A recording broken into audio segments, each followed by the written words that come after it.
Thanks to everyone, this is Deepak from Shivaji school. मुझे उम्मीद है कि आप सभी अच्छे होंगे और आपने अपना सारा वर्क कंप्लीट कर लिया होगा। हम बेटा टॉपिक कर रहे थे नाउन का। नाउन के हमने काइंड्स पढ़ लिए थे, जो कि कौन कौन से थे बेटा?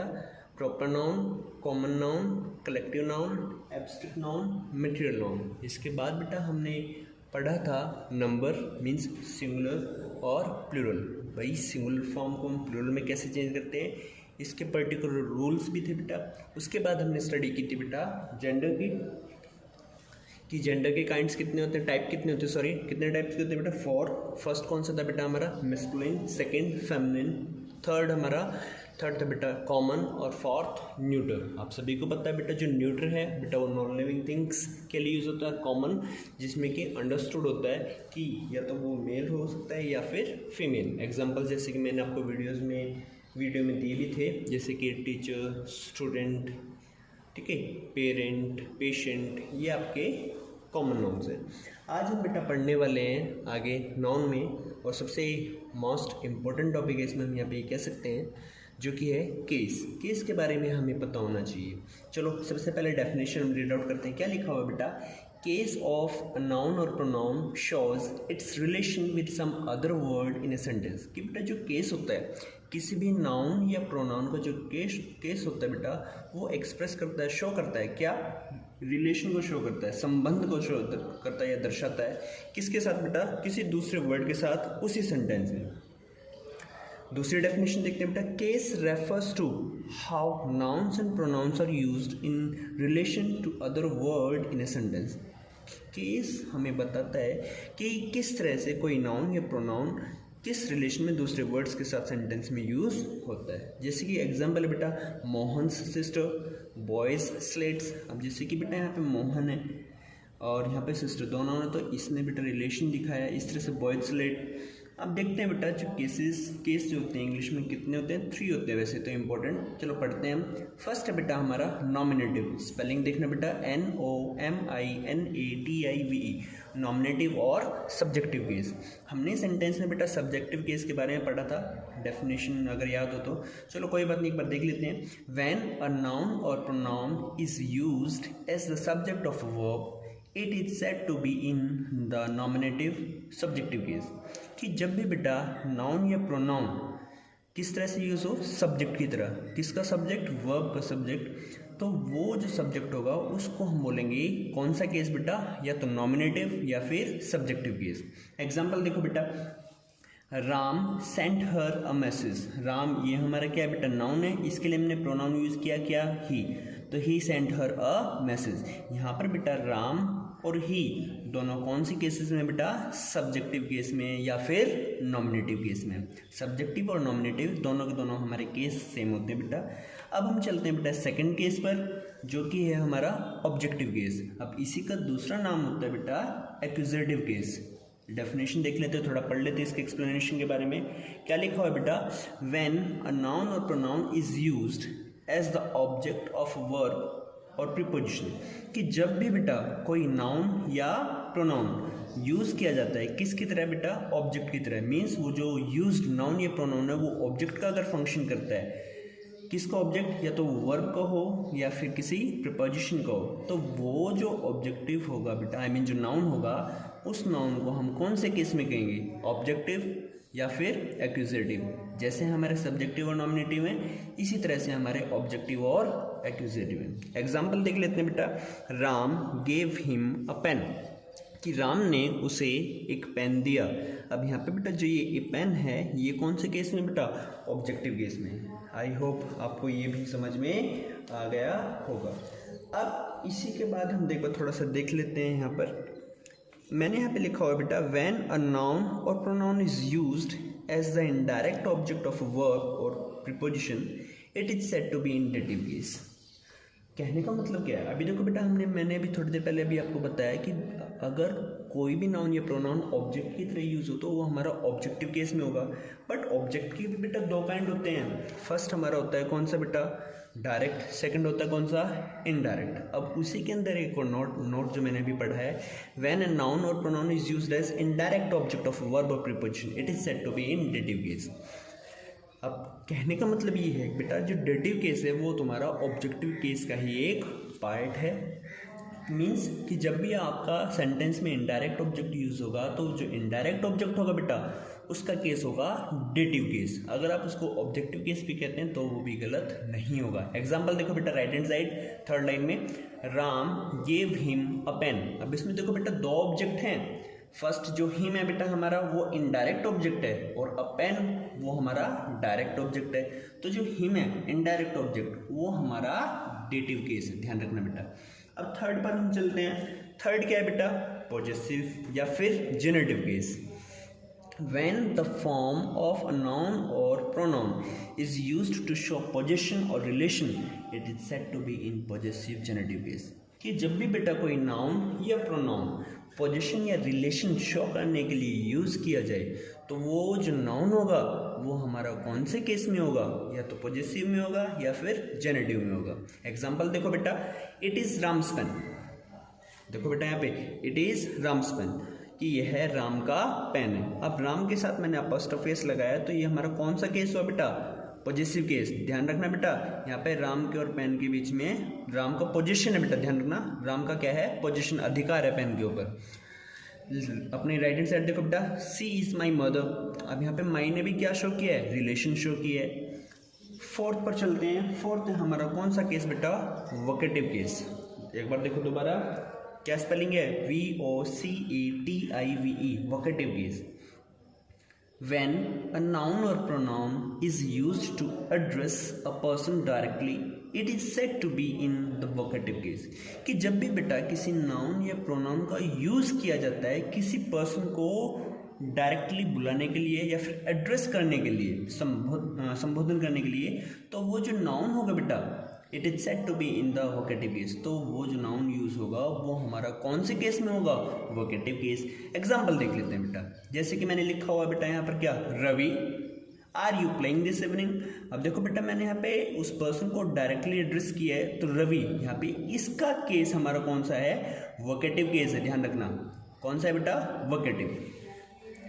अब देखो भाई केस हमारे बेटा प्रोनाउंस के भी होते हैं और नाउन्स के भी होते हैं। अगर आप राइट हैंड साइड देखो तो इसमें देखो Ram does not play hockey, भाई यहाँ पे राम है, राम है ना बेटा ये, तो ये कौन सा केस है, सब्जेक्टिव केस है। I gave Ram a pen, यहाँ पे राम कौन सा केस है, यहाँ पे बेटा ये ऑब्जेक्टिव केस है। इट इज राम्स पेन, ये कौन सा केस है बेटा, ये पॉजेसिव केस है। अब एक बात अगर हम ध्यान दें एक बात के ऊपर तो आपने देखा होगा कि बेटा सब्जेक्टिव केस में और ऑब्जेक्टिव केस में यहाँ पर नाउन की फॉर्मेशन चेंज नहीं हुई है। जबकि अगर मैं प्रोनाउन की बात करूँ, राम के लिए प्रोनाउन कौन सा यूज़ किया है, मैंने ही यूज़ किया है, he does not play hockey, subjective case आपको पता है। I gave him a pen, अब यहाँ पे मैंने राम के प्लेस पर क्या यूज़ किया है, हिम यूज़ किया है। तो ध्यान रखना बेटा अगर नाउन के केस की बात की जाए तो सब्जेक्टिव और ऑब्जेक्टिव दोनों सेम रहेंगे, बट अगर वहीं पर प्रोनाउन के केस की बात की जाए तो वहाँ पे फॉर्म चेंज हो जाएगी। मीन्स यहाँ पे सब्जेक्टिव ऑब्जेक्टिव फॉर्म सेम रहेगी बट यहाँ पर चेंज हो जाएगी। इट इज़ राम्स पेन, मैंने राम्स के प्लेस पे वहाँ पे क्या लगाया बेटा, हिज लगाया। अब आगे देखते हैं बेटा, इतना आपको समझ में जरूर आ गया होगा। हम अब पढ़ने वाले हैं केस इन अपोजिशन के बारे में। अगर बेटा अभी तक आपने प्रोनाउंस की टेबल नहीं पढ़ी है तो सेंटेंस के टॉपिक की स्टार्टिंग में आपको टीएस में मिल जाएगी, आप प्लीज़ उसको जा करके देखें ज़रूर। चलो अब हम पढ़ते हैं case in opposition. It gives extra information about the noun being taught, कि बेटा ये एक्स्ट्रा इन्फॉर्मेशन देता है हमें किसके बारे में, उस नाउन के बारे में जिसके बारे में बात की जा रही है। एग्जाम्पल देखो बेटा, मिस्टर आर के मेहता, देखो mister R K Mehta our Hindi teacher is a good person. कि मिस्टर आर के मेहता कौन है बेटा, are K Mehta our Hindi teacher, हमारे हिंदी के अध्यापक, इज़ अ गुड पर्सन, एक अच्छे व्यक्ति हैं। अब देखो बेटा यहाँ पर आवर हिंदी टीचर जो देखो रेड में लिखा हुआ है, ये बेटा इसके बारे में एक्स्ट्रा इन्फॉर्मेशन दे रहा है, तो वो क्या है बेटा, केस इन अपोजिशन है। अब आगे देखते हैं बेटा, हम देखते हैं बेटा formation of possessive case. Noun के बारे में। अब देखो बेटा प्रोनाउन तो आपको पता ही है, आई का जो पॉजेसिव केस होगा क्या होगा माई, वी का आर हो जाएगा बेटा, यू का योर हो जाएगा, ही, हिज, शी, हर। तो अब नाउन का जो पॉजेसिव केस है उसको उसकी फॉर्मेशन के लिए क्या करना पड़ेगा, उसके कुछ पर्टिकुलर रूल्स हैं। अब हम उनकी स्टडी करने वाले हैं वन बाय वन। चलो देखते हैं। अब इनमें बेटा हम यूज़ पढ़ने वाले हैं अपॉस्ट्रोफेस, अपॉस्ट्रोफे और ऑफ। इन तीनों का मीनिंग ये होता है का, के, की, जिनका यूज़ होता है बेटा रिलेशन या पोजीशन दिखाने में। तो फर्स्ट पॉइंट हम पढ़ते हैं, we use of to form possessive case of non living. कि बेटा हम ऑफ का यूज़ करते हैं किसके लिए, किसके लिए यूज़ करें, क्यों यूज़ करें बेटा ऑफ का, पॉजेसिव केस को फॉर्म करने के लिए। किसका possessive case, non living things का। जैसे कि बेटा घर का दरवाज़ा, तो क्या बना बेटा, डोर ऑफ हाउस। हमने यहाँ पे ऑफ लगाया, ध्यान रखना, क्यों, क्योंकि यहाँ पे नॉन लिविंग है। इसी तरह से पुस्तक के page, pages of book, yes, ध्यान रखना बेटा घर भी नॉन लिविंग है और पुस्तक भी नॉन लिविंग है, तो इस वजह से हमने वहाँ पे क्या लगाया है, ऑफ लगाया है। सेकेंड पॉइंट पढ़ते हैं बेटा, अपॉस्ट्रोफे एस। क्या बोलेंगे बेटा, अपॉस्ट्रोफे एस। इसको ऐसे लिखते हैं बेटा, ब्रैकेट में देखो ऊपर की तरफ कॉमा और S. Apostrophe S is used for living things. बेटा मैंने बताया नॉन लिविंग के लिए तो हम ऑफ यूज करते हैं, बट लिविंग के लिए हम यूज क्या करते हैं बेटा, अपॉस्ट्रोफे एस यूज करते हैं। एग्जांपल देखते हैं बेटा, राम की गाड़ी। अब ये बताओ राम लिविंग है या non living, of course living है, तो मैंने यहाँ पे क्या लगाया बेटा, अपॉस्ट्रोफे एस। तो राम्स कार। इस तरह से बेटा बच्चों के खिलौने, बच्चे लिविंग होते हैं non living, of course living होते हैं। तो मैंने क्या लिखा है बेटा, देखो अपने राइट हैंड साइड नीचे की तरफ देखो, चिल्ड्रंस टॉयज, बच्चों के खिलौने। थर्ड रूल पढ़ते हैं बेटा, the nouns ending in S. बेटा वे नाउन्स जिनके एंड में क्या हो बेटा, एस हो, टेक ओनली अपॉस्ट्रोफी। उन नाउन्स के साथ हम केवल क्या यूज़ करते हैं, अपॉस्ट्रोफी यूज़ करते हैं। देखो ब्रैकेट में मैंने केवल अपॉस्ट्रोफी लगा रखा है, ध्यान रखना बेटा एस नहीं आएगा, केवल अपॉस्ट्रोफी आएगा फॉर देयर पॉजेसिव केस। उनके पॉजेसिव केस को फॉर्म करने के लिए हम केवल अपॉस्ट्रोफी का यूज़ करते हैं। एग्जाम्पल लिखते हैं बेटा, जैसे कि बॉयज़ पेन्स, लड़कों के पेन। अब मुझे ये बताओ बेटा, यहाँ पर इसके लास्ट में मैंने क्या लगाया है, एस लगाया है, तो क्या मैं दूसरा अपॉस्ट्रोफी एस लगाऊंगा, नहीं, केवल हमें अपॉस्ट्रोफी लगाना है। इस तरह से बेटा काउज हॉर्न्स मीन्स गायों के सींग। तो इस रूल में हमने पढ़ा कि ऐसे वर्ड्स, ऐसे नाउन्स जिनके लास्ट में बेटा एस आया हो ऑलरेडी, तो हम केवल उसके पोजीशन के लिए अपॉस्ट्रोफी यूज़ करेंगे, ओनली अपॉस्ट्रोफी, और क्या यूज़ नहीं करेंगे, अपॉस्ट्रोफी एस यूज़ नहीं करेंगे। नेक्स्ट पढ़ते हैं बेटा, नेक्स्ट पेज रेडी है आपका, हम फिनिश कर लेंगे बेटा आज इसको। देखो बेटा फोर्थ पॉइंट पढ़ते हैं हम, अच्छे से पढ़ेंगे। देखो the nouns that have hissing sound, कि वे नाउन्स बेटा जिनमें क्या है बेटा, हिसिंग साउंड है। क्या है बेटा, हिसिंग साउंड। अब हिसिंग साउंड क्या होती है, ब्रैकेट में देखो मैंने लिखा हुआ है स, श, मुझे थोड़ी प्रॉब्लम है इस साउंड में, एट देयर एंड। कि बेटा ऐसे नाउन्स जिनके लास्ट में बेटा हिसिंग साउंड होती है, तो उनके साथ केवल हमें क्या ऐड करना है, उनको क्या नीड होती है, केवल अपॉस्ट्रोफी की नीड होती है, क्या फॉर्म करने के लिए, पॉजेसिव केस। एग्जांपल देखो बेटा, फर्स्ट एग्जांपल है फॉर जस्टिस सेक, न्याय की खातिर। अब देखो बेटा इसके लास्ट में यहाँ पे इसकी साउंड क्या आ रही है, देखो ध्यान से बोल करके देखो, शायद पता लग जाए। इस तरह से बेटा सेकंड एग्जांपल देखो, फॉर कंसाइंस सेक, इसमें भी बेटा कौन सी साउंड आ रही है, हिसिंग साउंड आ रही है, अंतरात्मा की खातिर। तो बेटा ऐसे वर्ड्स जिनके लास्ट में बेटा हिसिंग साउंड आए, स, श, तो हम केवल उनके लिए अपॉस्ट्रोफी यूज़ करेंगे, अपॉस्ट्रोफी एस यूज़ नहीं करेंगे। आगे देखते हैं बेटा fifth rule, the nouns denoting. भाई वे नाउन्स, कौन से नाउन, जो डिनोट करते हैं, बताते हैं, एक्सप्रेस करते हैं, किसको बेटा, टाइम को, स्पेस को, वेट को। मीन टाइम मीन्स में, स्पेस मीन्स स्पेस को हम यहाँ पे लेंथ भी बोल सकते हैं, वेट को भार या वजन बोल सकते हैं। टेक अपॉस्ट्रोफी एस, उनके साथ हम क्या लगाते हैं, अपॉस्ट्रोफी एस लगाते हैं। एग्जाम्पल देखो बेटा, 2 months लीव, 2 months। देखो बेटा अपॉस्ट्रोफी लगा है यहाँ पे, तो इसकी हिंदी क्या हुई, 2 महीने की छुट्टी।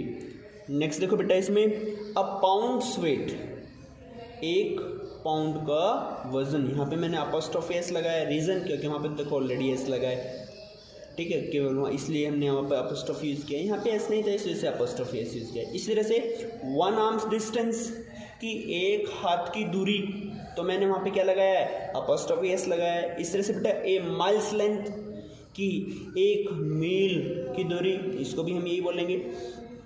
तो देखो बेटा फिफ्थ रूल, बेटा जो टाइम स्पेस और वेट को शो करे उनके लिए भी हम अपॉस्ट्रोफी एस या अपॉस्ट्रोफी यूज़ करेंगे।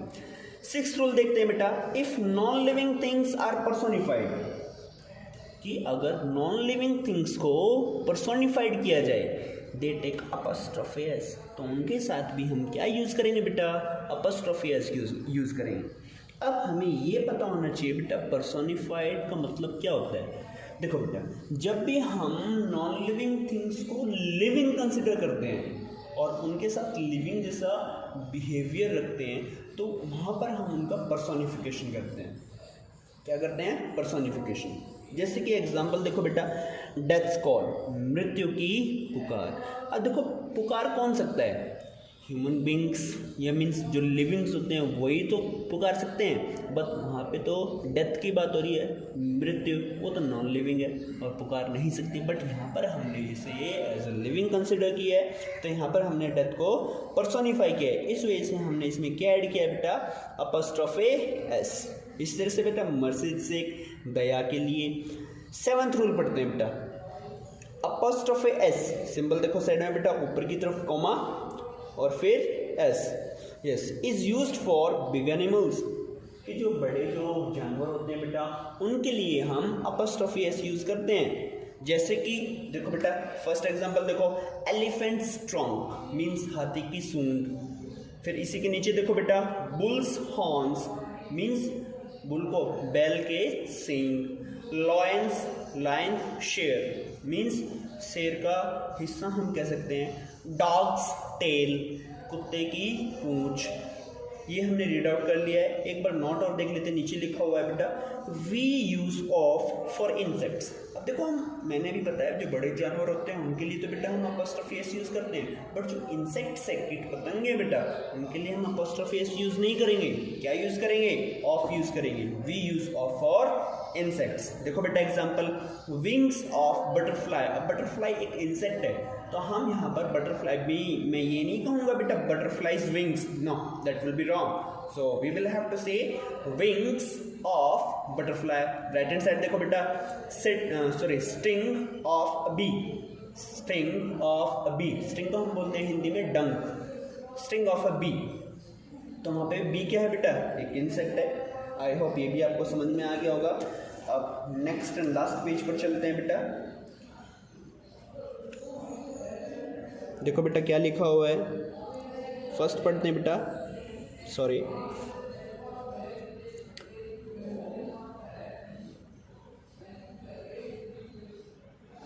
एट्थ पॉइंट पढ़ते हैं बेटा, if two persons have position over the same thing, कि अगर बेटा किसी एक चीज के ऊपर किन्हीं दो व्यक्तियों का अधिकार हो और they are added with a conjunction, और साथ में वो किसी कंजंक्शन से ऐड हो। कंजंक्शन क्या होती है बेटा, कंजंक्शन जो किन्हीं दो मीन्स दो शब्दों को, दो वाक्यों को, ठीक है, जो ऐड करे। Means conjunction is a word that adds two words, two phrases, two sentences, two clauses, उसको हम कंजंक्शन बोलते हैं। तो एट्थ रूल में क्या था बेटा, दो व्यक्ति जिनका अधिकार किसी एक चीज के ऊपर हो तो क्या करेंगे, we use apostrophe S only with second noun. तो उनके पोजीशन के लिए, दोनों के पोजीशन को शो करने के लिए, तो जो लास्ट में मीन्स जो सेकंड नाउन आएगा उसके साथ हम अपॉस्ट्रोफी एस यूज करेंगे। एग्जांपल देखो बेटा क्या लिखा है मैंने, रोहन एंड मोहन्स कार, कि रोहन और मोहन की गाड़ी। अब यहाँ पे बेटा गाड़ी एक है, बट उसके ऊपर जो अधिकार है वो दो व्यक्तियों का है। किस किस का है, रोहन का है और मोहन का है। पता चल गया आपको, रोहन एंड मोहन, मोहन्स कार, रोहन का भी है और मोहन का भी है। अब नीचे हम पढ़ते हैं, in case of two persons having two different things we use apostrophe S with word. अब यहाँ पे थोड़ा सा अपोजिट हो जाता है। क्या कहा गया है बेटा कि अगर चीज़ें भी दो हों और उन पर अधिकार भी दो अलग व्यक्तियों का हो तो हम अपॉस्ट्रोफी एस दोनों के साथ ही यूज करेंगे। एग्जाम्पल देखो बेटा, रोहन्स एंड मोहन्स कार्स। अब यहाँ पे गाड़ियाँ भी दो हैं, देयर आर 2 कार्स, और उनके अधिकारी भी अलग अलग हैं, मीन्स जिनका पोजीशन है, एक गाड़ी रोहन की और एक मोहन की। तो इस केस में हमें दोनों के साथ अपॉस्ट्रोफी एस लगाना पड़ेगा। 9th पॉइंट को देखते हैं बेटा, The title having many words needs apostrophe s with its last word। कि अब देखो जो टाइटल होता है बेटा जरूरी नहीं है कि बेटा एक ही वर्ड का हो, एक से ज़्यादा वर्ड्स का भी हो सकता है वो। तो जो उस टाइटल का जो बेटा लास्ट वर्ड होगा ना उसके साथ हम अपॉस्ट्रोफी एस लगाएंगे पोजीशन के लिए, ध्यान रखना। जैसे कि एग्जांपल देखो, order of India's government, India की गवर्नमेंट का ऑर्डर। इस तरह से बेटा लॉजर ऑफ मोहन हाउस की मोहन के घर का किराएदार, लॉजर मीन्स किराएदार। रूल नंबर 10 हम रीड आउट करेंगे बेटा, चलो देखते हैं फटाफट। There are some words that need only apostrophe S, कि कुछ वर्ड्स होते हैं जिनके साथ हम केवल अपॉस्ट्रोफी एस यूज करते हैं, एंड नथिंग आफ्टर देम, और उस अपॉस्ट्रोफी एस के बाद कुछ यूज नहीं करते, जबकि ऐसा तो नहीं होना चाहिए क्योंकि अपॉस्ट्रोफी एस के बाद जो नाउन आएगा तभी तो रिलेशन शो होगा। ऐसा क्यों? Because the noun that is mean there is understood, क्योंकि जो नाउन बेटा अपॉस्ट्रोफी एस के बाद वहाँ पर आना है या जिसका मीनिंग वहाँ पर है वो ऑलरेडी वहाँ पर क्या है, अंडरस्टूड है। एग्जाम्पल देखते हैं बेटा, I will have dinner today at my friend Karan's, sorry, I will have dinner today at my friend Karan's, कि आज मैं रात का खाना अपने दोस्त करण के यहाँ खाऊंगा। अब यहाँ पे करण में मैंने देखो क्या ऐड किया है, अपॉस्ट्रोफी एस ऐड किया है केवल। ये इसका मतलब क्या है, इसके बाद कोई नाउन तो होना चाहिए, और वो नाउन यहाँ पे अंडरस्टूड है, क्या है बेटा, या तो हाउस हो सकता है या फिर कोई रेस्टोरेंट हो सकता है, इसके अलावा कुछ नहीं। सेकंड एग्जांपल देखो बेटा, he is a student of Shivaji, कि भाई वो शिवाजी का एक स्टूडेंट है। अब शिवाजी यहाँ पर क्या हो सकता है, स्कूल हो सकता है, कॉलेज हो सकता है, इसके अलावा तो कुछ नहीं हो सकता।